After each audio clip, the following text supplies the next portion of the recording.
Hi everybody, welcome to the Vegan Brit. This video is going to be different to my other ones. I'm just going to give you an update as to why I haven't been posting for a while. So grab yourself a hot drink, take a seat, and let's have a chat. There's a few reasons why I stopped posting, and to be honest, primary reason was a practical thing. My phone smashed, and I record all my videos on my phone. I've never smashed.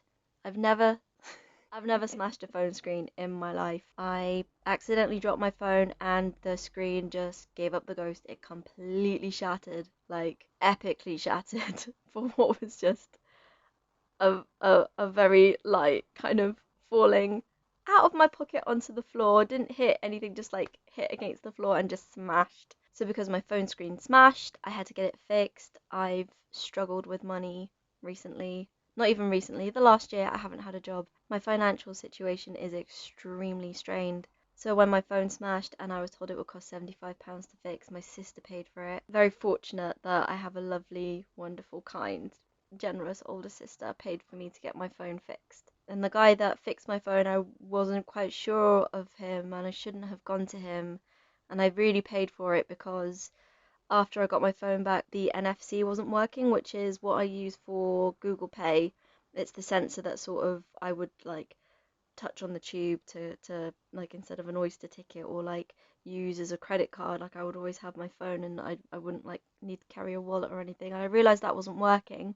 But also I dropped my phone again and it smashed again. I got a crack right down the screen. I'd also paid £10 for a screen protector from this man, and the screen protector smashed and my phone screen smashed so easily. When I took it to a phone shop that wasn't back to him, and they said that it wasn't a good quality screen that he replaced it with. They showed me the screens that they would have replaced it with, they were much better quality, and also there was still glue all around my phone where he tried to glue it together. And I thought, well, the crack's not that bad, I will deal with it, and also I can cope without the NFC. I can't spend another £80 on fixing my phone. There was just no way that I had that money to fix my phone. So anyway, I was with a friend and it wasn't their fault. They accidentally knocked my hand the second time that my phone got smashed, and it wasn't their fault, but they know my financial situation and they're quite comfortable, and they very, very generously offered to fix my phone the second time. We left it at a different phone shop and went to get something to eat, and then received a phone call from the guy at the shop saying, "Your phone won't switch on. Your phone is broken." The way the first man fixed my phone meant that when the back was taken off the second time, the amount of glue that he had put in my phone meant that it ripped out some of the circuits in my phone, and there was glue in between some of the sensors. That meant that when this man took the back off my phone stopped working. They couldn't guarantee that they could get it working again, and it was it was a complete nightmare. I'd felt like I'd thrown £75 away, and this man had just like completely destroyed my phone. But anyway, short story is fortunately they managed to fix it. There was a bit of miscommunication and the NFC wasn't fixed, so that's another thing for a later date that I think I need to fix, but it's not urgent. But because I didn't have a phone, I couldn't film. That whole situation was just extremely stressful. At the same time, I don't know how many of you know about my situation with work, but I worked in an empty building. When the building closed in March because of COVID, I lost my job. I was self-employed, so I had to go on benefits. Half of my benefits are going on paying my student loan, so money has been a massive issue for me. And then I found out that the empty building was now leased to one company, which was a very rare thing to have happened, a very unlikely thing to have happened, that one company would have taken the whole building. That company is probably the best thriving company in the whole of the pandemic, TikTok. So because TikTok took over the entire building, it meant I no longer had a job there, and I effectively felt like I'd lost my job twice. So now that the lockdown regulations have been lifting a bit, I was able to go into London and go back to my workplace to collect my blazer and shoes that I had left there. And I went to the building and there was a new company there, new security team there.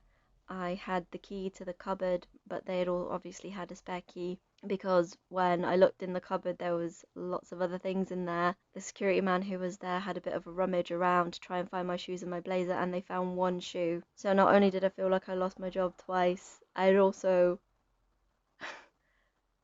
lost £100 worth of office wear, my shoes and my blazer, and I just felt thrown away. I was completely gutted. The last thing I needed, and I just stood outside the building and I hugged my friend and I cried. It was horrible, really horrible. So there was my phone, there was having my clothing thrown away, there was the lifting of lockdown, which meant I was able to have a bit more freedom traveling in and out of London, and I've been prioritizing seeing my friends. I've been enjoying going into London and spending time with people that I've missed. And of course, more recently, as I've said, for the last week, I've really suffered with a flare up of long COVID. I really have no idea how this illness goes. I don't think many people do, to be honest. When I recovered from COVID the first time, I felt better, and then I had all of these symptoms. I was diagnosed with long COVID.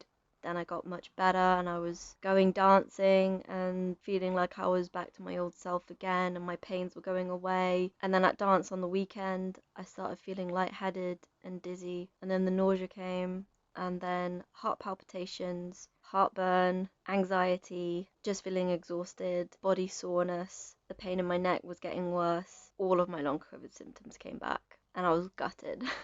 Completely gutted because I thought I was better. And I kind of had a bit of a breakdown because it just felt like one thing after the other was going wrong, and I haven't been in the right frame of mind to make videos because I want my videos to be joyful and fun to make, and I know that people watching my videos find them quite therapeutic and enjoyable to watch.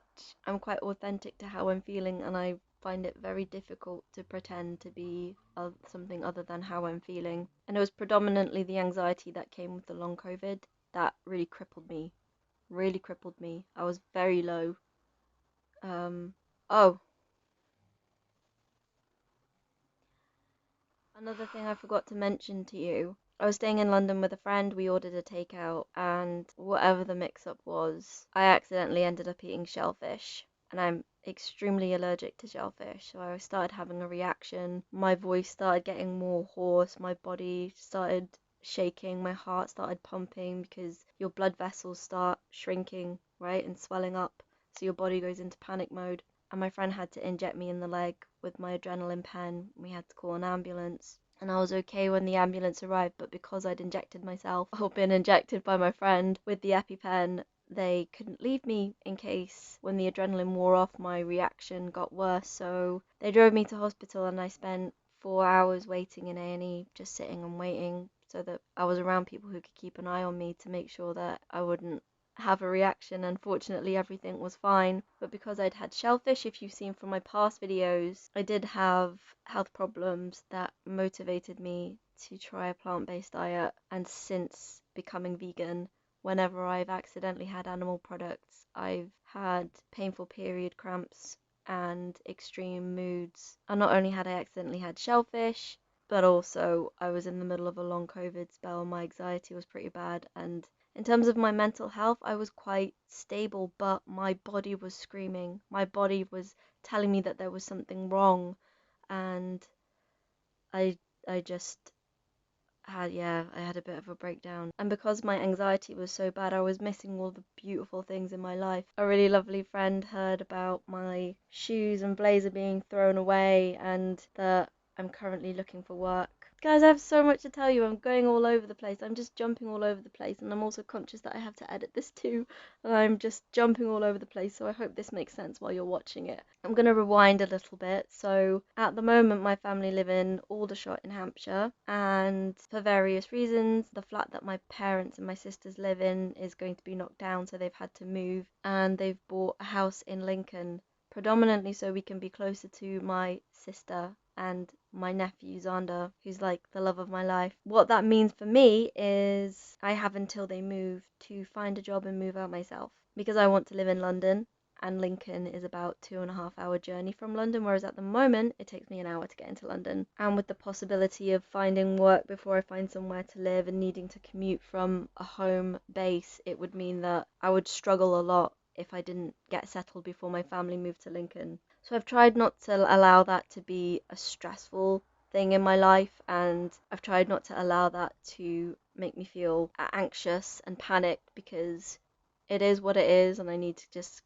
keep calm and do what I need to do, but also it's quite an urgent situation that needs my attention right now, needs to be my priority more than anything, which I'm sure you watching will definitely understand. So some close friends know that I'm looking for work, and one in particular heard as well of the fact that my shoes and my blazer had been thrown away and how upset that made me, and just like how demoralized that made me. And they very generously gave me a very generous amount of money just so that I could have a bit of a life to do what I wanted with it.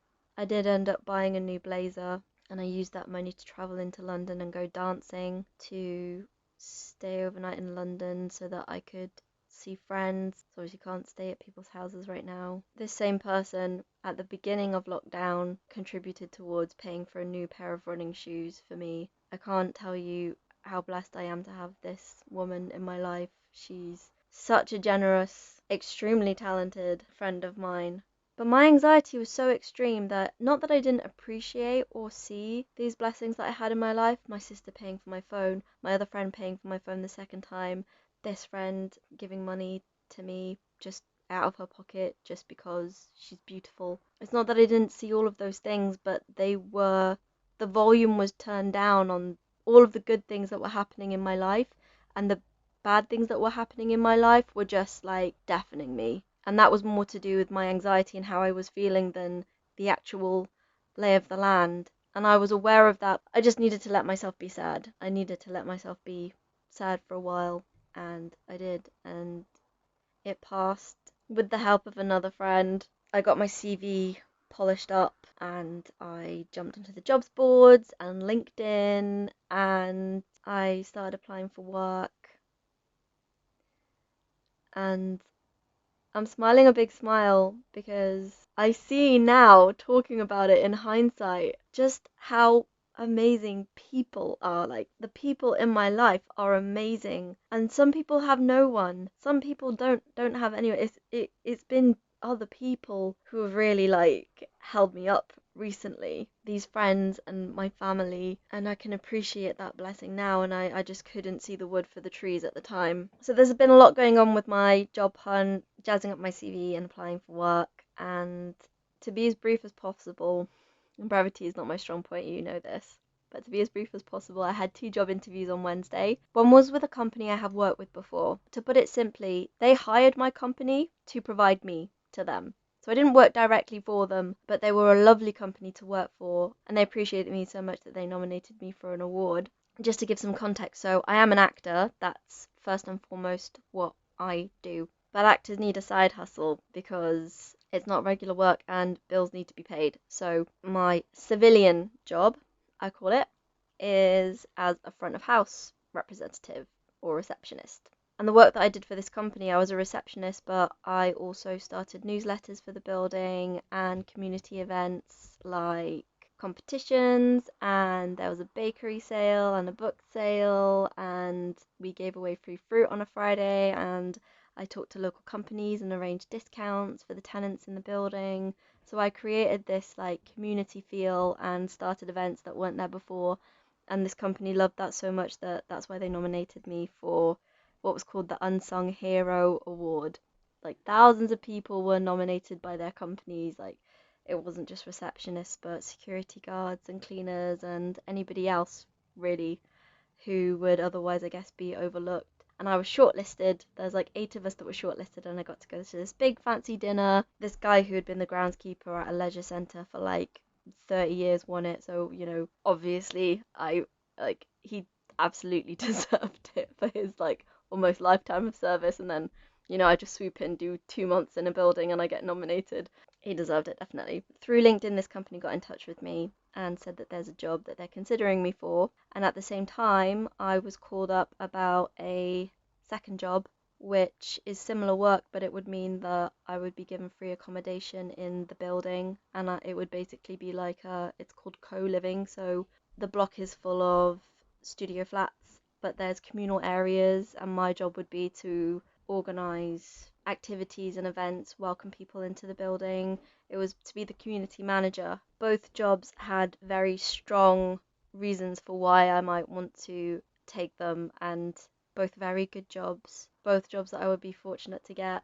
My first interview lasted an hour and a half, which I thought was a record, but then my second interview lasted for 2 hours. The company who knew me previously, I've since heard from them to say that they're trying to work things out. They're hoping to be in touch with me next week with good news. I'm not sure if that means that they're trying to meet the salary needs that I requested in the interview, but that looks promising. I'm not making assumptions, and I might just as easily not be offered either job.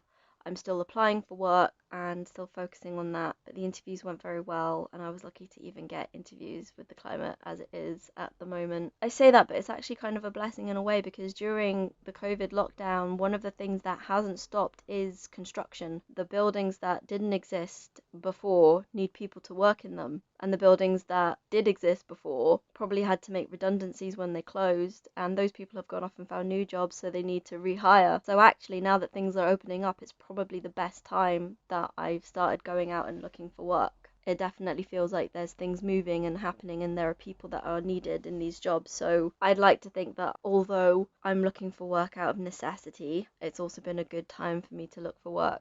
So as you can understand, that's absolutely taken my priority, and it's really an actor's dream, I think. Well, it's an actor's dream to just be a full-time actor and to just do that for the rest of your life. But I guess when you're still trying to make it to sort of Michaela Cole level, the actor's dream is to really have a full-time job where they can comfortably pay their rent and not have to struggle, but also they have the flexibility to go and do auditions and to go and do acting work, and to not be carrying out their acting work under a cloud of desperation and anxiety and stress because they really need this job and really need the money, and just energetically, obviously it's so much better to not be worrying all the time about how you're going to pay your rent. So I'm trying to have my cake and eat it, but also I know that in my civilian jobs I have always given absolutely everything, just been like top when it comes to professionalism and how hard I work. I've just always had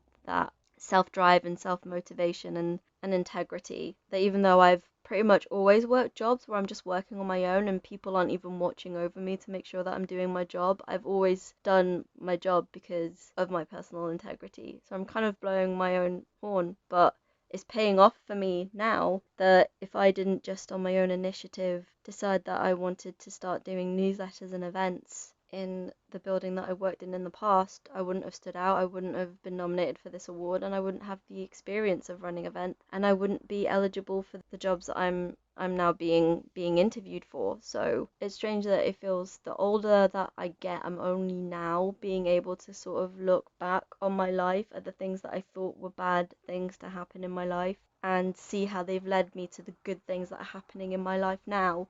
So much so that my attitude has been to most things, what I want hasn't worked out. I'm so excited to see what's meant to happen. To give you an example on a smaller scale, I had quite a big disappointment at the beginning of the week. I had my heart set on going camping. I went camping last year with the same people that I do the dancing with. And normally they charge for food and for the activities, but they wanted volunteers to come and help build the camp back up and like build some structures, some of the like sheltering, and do some like painting and sanding. And I mean I didn't end up going, so I don't know exactly what it was, but they needed volunteers to help work in exchange for food and a couple of fun activities, and I was so excited to go. I had my heart set on going, but because of how far away it is, I really relied on somebody giving me a lift, and they were trying to arrange lifts for like a few weeks before this actually happened, and it got to the day before and nobody had offered me a lift.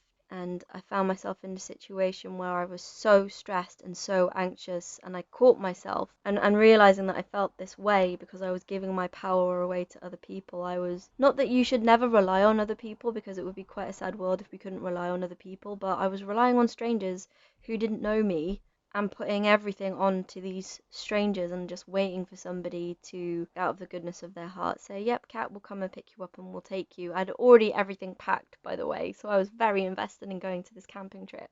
And when I realised how upset and anxious and stressed I was feeling over this, I sort of took a breath and I was like, change, leave, accept. The only three things you can do in a situation that's causing you suffering to eliminate that suffering. They're the only three ways you can regain your power: change, leave, accept. I couldn't change it. I couldn't get somebody to come and pick me up.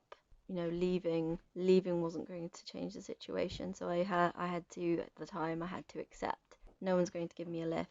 I'm not going to go. And although my dad offered to drive me, which would have been 2.5 hours there and back on the Monday and the Wednesday, and I was not going to make my dad drive for 10 hours just so that I can go to this camping trip. But also I was feeling a little bit of resentment towards the people that could have taken me, and I didn't want to bring any sort of bad energy to what should be like a really fun time. I didn't want to put myself in that vulnerable position either, to sort of get there and feel isolated and not be able to leave.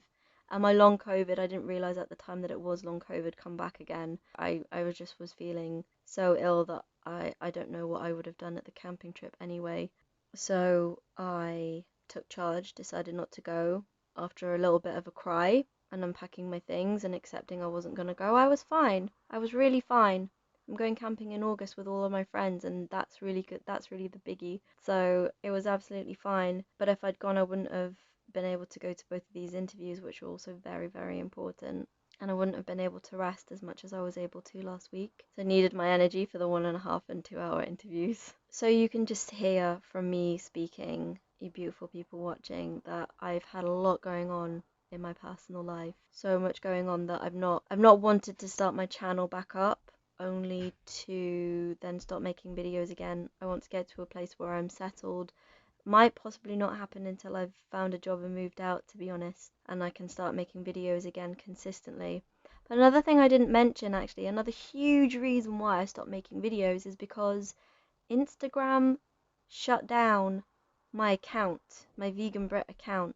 I have no idea why, absolutely no idea why. Like, it's the most wholesome content you'll probably find on the whole of the internet. And I've been running that page for about 5 years. It wasn't always Vegan Brit, but it's been my personal Instagram page for about 5 years. And they shut it down, and I'm getting more into the habit of, when things happen to me, rather than getting like really upset about it and trying to get back something that I know is gone, I just accept it. I'm getting a lot better at accepting things that I have no control over. So very quickly I was like, right, my account is gone. I'm just going to make another account. This might be a good thing. I can have more forethought into how I'm going to set my page up. So I will be bringing my Instagram page back, but I want to set it up properly. And another thing that I want to do with the space from making videos is to figure out how to drive more people to my page. How to figure out YouTube so that more people actually are watching my content, because I absolutely value every single person that watches my videos. The thing is, for the time and the effort that I'm putting into my videos, sometimes to have like 4 or 5 views, it can get quite disheartening that not more people are watching the content that I'm working so hard to get out there. And again, I'm not doing it for people to view it. Like, I do it for the enjoyment of it, and as soon as I stop enjoying it, I will stop doing it. Like recently, like, it was just getting too much and I stopped doing the videos. But I also do one day want to monetize my videos, and I know other YouTubers, they've been going for like 5, 6, 7 years, and it's taken them that long to get the number of followers that they have. You almost, like, I think, reach a certain point. It's really difficult to get like the first 1,000 or so, and then it kind of like gets a little bit easier. But I don't know anything about growing a YouTube channel, and I want to learn more about that. So that's something else that I'm doing behind the scenes. But I hope you're all still with me. I'm sure the only people who would watch this video anyway would be ones who actually were intrigued and interested and cared about what's been going on with me. So I'm sure you've not minded me talking for however long it's going to be when I edit. It's like 40 minutes now of footage looking at my screen. So I'm going to chill out with my laptop and edit this video now. It's probably going to take me the rest of the evening. You'll be watching me on Monday morning. If it's a Monday morning, good morning. I hope you have a beautiful week. I hope you have a beautiful day. And thank you, those of you who checked in with me to see what's up and have noticed that I've not been posting videos. That means a lot. I will be back. I promised you a crumble video. I promised you a crumble video. I will get you a vegan apple crumble video. It might take a while, but I promise I will be back. I want to come back. I love making food videos. I think I need to do a bit of a refresh with my channel, so I'm excited about getting into my creative flow and thinking up some new ideas. Hey, the next time you see a food video, I will hopefully be in a brand new kitchen in my own place and working my new job and living my best life. But until then, I won't be posting for the foreseen future. Hit the bell icon and subscribe, and you will get notified when I do eventually post a video. In the meantime, if you want to get in touch with me, leave a comment on this video. I always reply to the comments. I always get back to people. So leave me a comment if you want to say hi, and I will, as always, get back to you. I am still here. I'm just taking my time. So thank you for watching. Big hugs to everybody. It's all gonna be good. Have a beautiful Monday, and I'll see you when I see you. Bye.